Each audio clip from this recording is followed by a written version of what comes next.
అయినా సంబరాలు చేసుకుంది. రైతులకు ఇస్తున్న 2 లక్షల రుణమాఫీ చేయలే, అయినా సంబరాలు చేసుకుంది. ఒక్క మహిళ ఇంట్లుంటే ప్రతి మహిళకు 2500 నెల నెల ఇస్తాడు. 12 నెలలు అయింది, ఒక్క నెల కూడా 2500 ఇయ్యలే. ఆడపిల్లలకు చదువుకున్న పిల్లలకు స్కూటీ ఇస్తాడు, ఒక్క స్కూటీ ఇయ్యలే. రాష్ట్రంలో ఒక్క మహిళకు 2500 ఇయ్యలే. నేను అడుగుతున్న కాంగ్రెస్ పార్టీ, ఈయన ముఖ్యమంత్రి అయిన వెంటనే ధరణిని రద్దు చేస్తా అన్నాడు. చేసిండా? కానీ ఇంకోటి చేసిండు. ఈడ మన తర్నికల్ ఉంది, తర్నికల్లా 60-70 ఏళ్ల సంది భూములు తుండుకుంటున్నారు రైతులు. ఆ రైతుల పేర్లు మారుతోగా ఆ భూములు పట్టదారు పేరు మీద పెట్టి పాపం పోయిన 5 ఏళ్ళు ధరలిలా బ్లాక్ లిస్ట్ లో పెట్టిరు.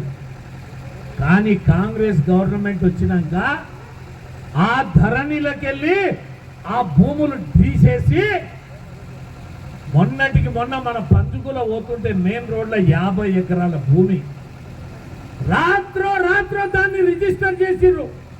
మేమందరం రైతులు అందరం కలిసి ఈ ఎంఆర్ఓ ఆఫీస్కి పోయినాం. ఏం సార్ నిన్నటి దాకా డిలీటెడ్ లిస్ట్ లో ఉండే, ఎందుకు మీరు రిజిస్టర్ చేసిరంటే నాకు తెలుస్తా కదా సార్, వాళ్ళు ఎన్నో కూర్చున్నారు, మీదికెళ్ళి ఫోన్ వచ్చింది, నేను ఏలు పెట్టంటే ఏలు పెట్టిన సార్, అంతే నాకు ఏం తెలియదు అన్నాడు.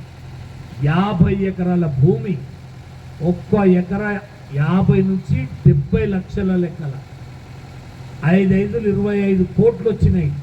ఇదే కాంగ్రెస్ పార్టీ నాయకులు దాన్ని అమ్ముకొని కోట్లు గడిస్తున్నారు. అదే కాదు, ఇంకా 150 ఎకరాల భూమి పేద రైతులకు 1 ఎకరా 2 ఎకరాలు 3 ఎకరాలు భూమి ఉన్నది. ఆ భూమిని కూడా కింద మీద చేయనికే చూస్తున్నారు. మనము ధరని తీసేస్తున్నావు, ఎందుకు తీసేయలేదు, రైతులకు ఎందుకు న్యాయం చేయలేదు. ఇదే కాదు, ఈ మాదారం ఉంది దాని పక్కల, పాపం ఆయన అమెరికాలో ఉంటాడు. ఎవరు ఆ భూమి ఆయన 50 ఎకరాలు, ఆయన అమెరికాలో ఉండదు చూసిర్రు. ఇటకెళ్ళి చూస్తే ఫోటోలు కూడా కనపడతాయి మీకు ఫ్లెక్సీలల్లా. ఆ 50 ఎకరాల భూమి వాడు అమెరికాలో ఉన్నాడు. వీళ్ళు ఆ కలెక్టర్ని పట్టుకున్నారు, వీళ్ళే ఆ భూమివాడు అని చెప్పారు. పోయి 50 ఎకరాలు రిజిస్టర్ చేసి వాడు అమెరికాలో ఉండేవాడికి ఎవడో చెప్పిండు, ఎవరో నీ భూమి పీకి రాయడం సాఫ్ చేస్తున్నాను.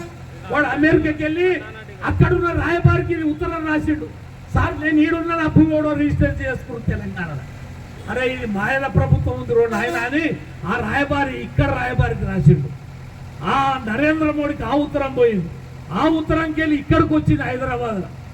ఈ జమ్మాయి జట్ట ఓడు ఎల్దాండలు ఉంటాడు, ఓ ఇద్దరు ఎల్దాండోళ్ళు, ఓడు ఇటకెళ్ళి అటకెళ్ళి జమాయిరు, వీళ్ళందరూ తీసుకుపోయి నిన్నమన్నా.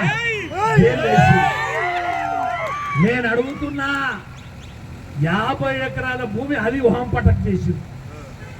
ఇలా ఇక్కడ కుప్పగండ్లు ఉంది, 1600 ఎకరాల భూమి పట్టా కాదే, దాని మీద మన నాయకులు కన్ను పడ్డది. ఇప్పటికో 30 ఎకరాలు అయిపోయింది. ఇదే కాదు, తుపాకులు చేతబట్టి ప్రాణాలు అర్పించి 6 మంది అజిలాపురంలో హతమైపోయిరు, చచ్చిపోయిరు. పేదల భూములు కావాలని కుందారం భూముల మీద యుద్ధం చేసిరు వాళ్ళు. పాపం కీర్తిశేషులు కిష్టారెడ్డి గారు ఎమ్మెల్యేగా ఉన్నప్పుడు, సుధారాణి కలెక్టర్ ఉన్నప్పుడు ఆ పేదలకు ఆ భూములన్నీ కూడా పట్టాలు ఇచ్చిండ్రు. కానీ ఇవాళ ఆ భూములన్నీ 60 ఎకరాల భూమి నక్సలైట్ల ఉద్యమం, కిష్టారెడ్డి శ్రమ ఇవాళ గాలి కలిపేసి ఆ భూముల రైతులని బెదిరించి 60-70 ఎకరాలు గుంజుకున్నారు. ఇంకా అక్కడ 700 ఎకరాలు ఉంది, దాని మీద కన్నేసిర్రు. ఇదే కాదు, నేను అడుగుతున్నా, ఈ 4 విషయాల మీద మీరు డిబేట్ పెట్టడానికి సిద్ధంగా ఉంటే చెప్పుర్రి. ఆర్కపల్లిలో దేవాలయ భూమి 30 ఎకరాలు దాన్ని ఖతం చేసిండ్రు. ఇదే కాదు, చెప్పుకుంటూ పోతే 500 ఎకరాలు కలువకుర్తిలో మాయమైపోయింది. 500 ఎకరాలు. దీనికి జవాబు చెప్పాలి ముఖ్యమంత్రి గారు. నువ్వు ధరణి తీసేస్తానని ఒక్క సంవత్సరం ఆపి ఇలా ఇట్లాంటి లుచ్చా పనులు చేస్తున్నారు. వాళ్లకు పదవుల మీద పదవులు, పదవుల మీద పదవులు.